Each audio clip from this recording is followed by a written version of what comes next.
Hindi biro ang dinanas sa hirap ng ilan nating kababayan ngayong taon. Ang ilan sa kanila halos mawala na ng pag-asang makabangon. Pero merong mabubuting pusong tumulong at nagsilbing liwanag at inspirasyon sa kanila. Tunghayan ang kanilang kwento sa unang balita ni Darlene Kai.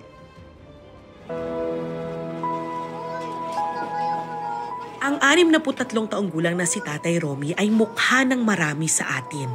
Mukha ng kahirapan. Nawala ng trabaho si Tatay Romy bilang welder, kaya ngayon sumasideline siya sa pagka-car wash. Swerte na raw kung maka200 piso kada araw. Ang hirap talaga ang buhay ko ngayon. Ngayon ko lang naranasan ng ganitong buhay. Maraming araw na isang beses lang sila kumakain ng kanyang pamilya.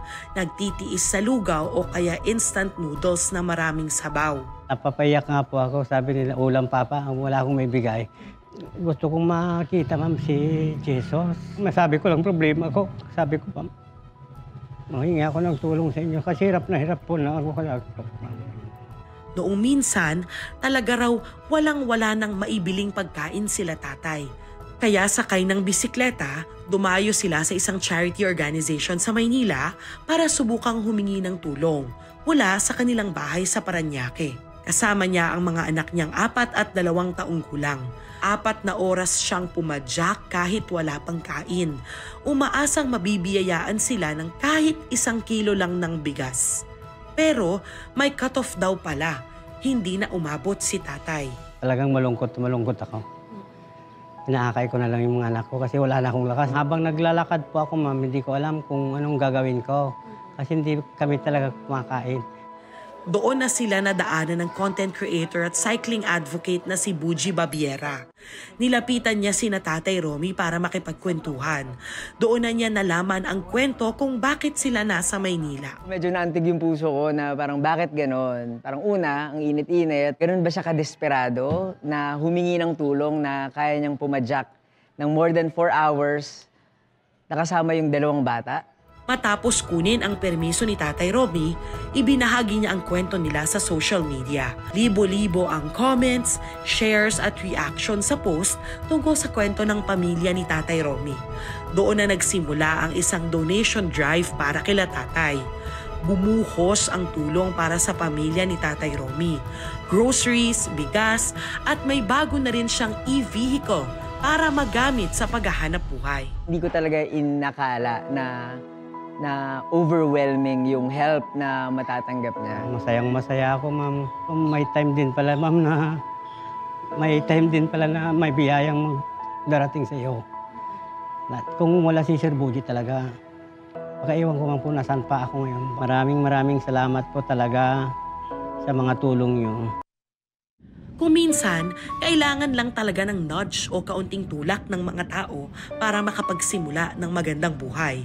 Yan ang inaasahang makuha ni Melanie na taga-Tondo, Maynila para sa kanyang mga anak. Walang permanenteng trabaho ang kanyang asawa.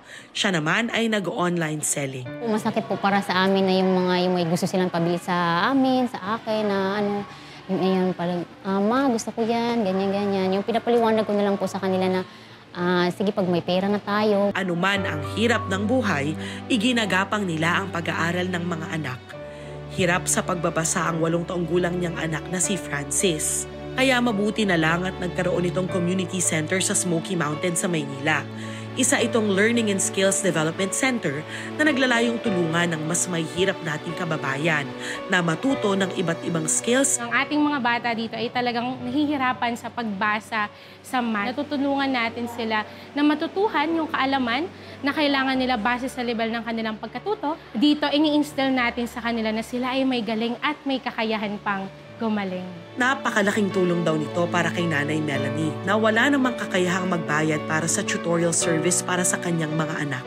Napakalaga po sa akin bilang magulang ang edukasyon para sa anak kasi po para sa amin, ayaw po namin ng parang matulad po sila sa amin na yung naranasan nila yung naranasan namin na hirap para balang araw makatapos silang pag-aaral at makatapos at makapagtrabaho para sa kanilang sarili. Sa ngayon, mas nadadalian na raw si Francis sa pagbabasa sa English. Araw-araw, mas nalalapit daw siya sa kanyang pangarap na maging pulis. Nangangarap lang din dati si Mandy na gumanda ang kanyang buhay. nagkaroon kami ng pwesto sa palengke. Tapos, every summer vacation, kailangan ko magtinda ng mga fishball, barbecue, ganon, burger. Kaya, batak talaga ako sa trabaho. Kailangan kong i-maintain or i-sustain yung mga kailangan ko. Pangarap niya raw noon ang kumuha ng kursong culinary para maging chef din gaya ng kanyang papa. Pero panibagong hamon ang kanyang hinarap. Na-stroke kasi ang kanyang ina at malaki ang kinailangan nilang bayaran para sa pagpapagamot. So, dumating yung friends ko po doon, may dalang yellow paper. Nandun nakalista lahat ng mga nagbigay. So talagang naiyak talaga ako kasi nasa ICU si mama noon na sobrang emotional ko talaga noon. Nakaraos man sila sa pagpapagamot ng kanyang ina, nahirapan na silang makabangon sa usaping pinansyal.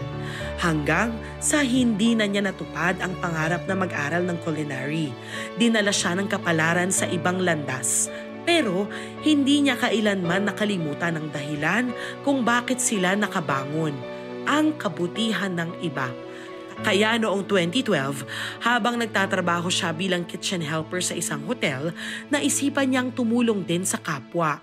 Minimum wage lang po kami noon eh. So, since marami akong overtime noon, talagang walang off, canceled off po kami kasi ang daming events talaga ng December po. Talagang yung ini-expect kong sahod is parang nag-times 2 po talaga. So sobrang dami kong talaga noon. Blessing talaga natanggap noon. Tapos biglang tumutog yung Give Love on Christmas Day. So yun talaga yung storya noon. So kailangan mag-share. Bumili ako ng 300 pesos na yung buy one take one na burger nga. Ipinamigay niya ang mga burger na ito sa mga street dwellers sa labas ng kanilang hotel.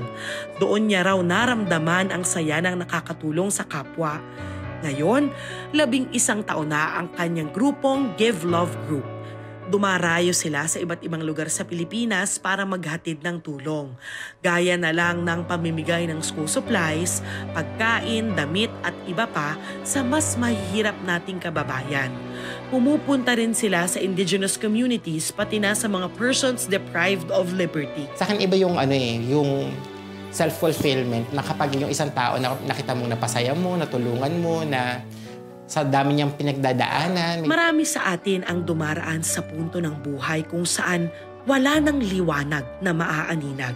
Pero nariyan ang kwento ni na Francis, Mandy at Tatay Romy. Huwag kayong mawala ng pag-asa dahil may panahon din na hindi lang hirap maramdaman nyo, may hulog ng langit din siguro na tao magbigay sa inyo ng biyaya. Sila ang patunay na ang minsang mga mukha ng paghihirap ay pupwede ring mga mukha ng pag-asa. Ito ang unang balita. Darlene Kai para sa GMA Integrated News. Kapuso, para laging una ka sa mga balita, bisitahin at mag-subscribe sa GMA Integrated News sa YouTube. Sa mga kapuso abroad, samahan nyo kami sa GMA Pinoy TV at sa www.gmanews.tv.